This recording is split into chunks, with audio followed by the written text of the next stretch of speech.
نغمه: طالبان باید د ښځو پر ځای نارینه کنټرول کړي. سلام، وخت مو بخیر. پام وکړئ د نن ورځې تازه خبر ته. نغمې ویلي طالبان باید د ښځو پر ځای نارینه کنټرول کړي. د اختریزو پروګرامونو په لړ کې پاینده څرګنده له پیژندل شوې سندرغاړې ښاپیرۍ نغمې سره مرکه کړې ده.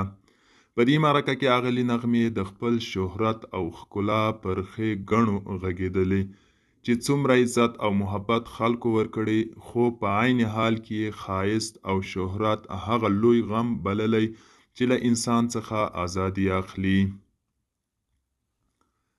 همدارنګه په افغانستان کې د طالبانو پر حکومت غږ کړی چې باید د ښځو حقونو تر پښو لاندې نه کړي، ورته خوندي چاپیریال برابر کړي او د ښځو پر ځای دې نارینه کنټرول کړي.